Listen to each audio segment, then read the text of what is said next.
Magandang hapon po sa lahat. Luzon, Visayas, Mindanao, kung sa kayong dako na mundo po tayo nagbabalik dito sa ating munting channel.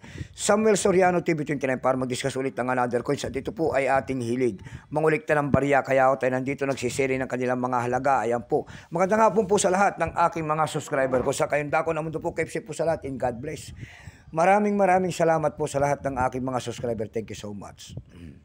Excuse me po. Yun naman pong hindi pa po nakapag-subscribe dito sa aking munting channel at gusto nyo ang ganito mga topic po about coins, sinisiling natin ang kanilang mga halaga para malaman natin ang kanilang mga presyo. Ayan po. Baka pwede makahingi sa inyo ng pabor tulad ng pagpindot ng ating subscribe button, like and share para ma-update naman po kayo sa mga latest ko pang gagawin mga video po. Ang pag-usapan po naman natin ngayon ay pera po ng Canada. World coins po. Ayan. Foreign coins.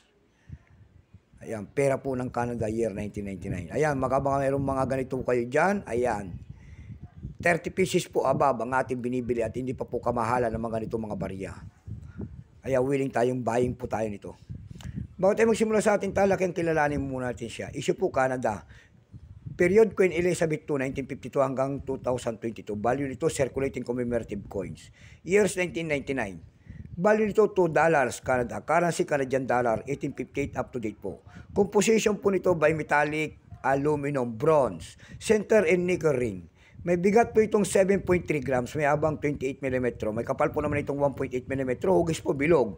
Orientation nito ay middle alignment. Number N-477. Reference number CH-RC-005.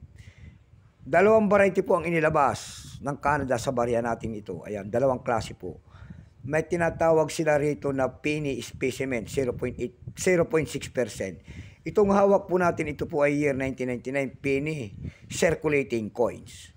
Ito po ay 98%. Kung ilang piraso naman ang ginawa sa barya ng Canada na ito po ay 25,130,000 piraso po. May price na po ito dun sa ating numista.com kung tawagin ng ating mga kolektor. Yung kanyang fine ay 100.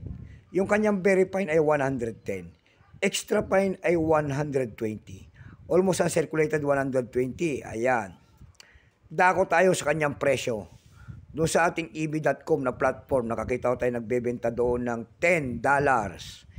Nasundan po ito ng $7.99. Meron na rin tayo nakita doon na $6.29. Yung pinakamalit po na bintahan doon ay nagkakahalaga po ng $4.99. Dako naman tayo sa kanyang presyo sa Carousel PH. Sa Carousel PH naman po nakakita tayo nagbebenta doon ng 200 pesos. Meron din doon nakita tayo doon na 100 pesos per piece.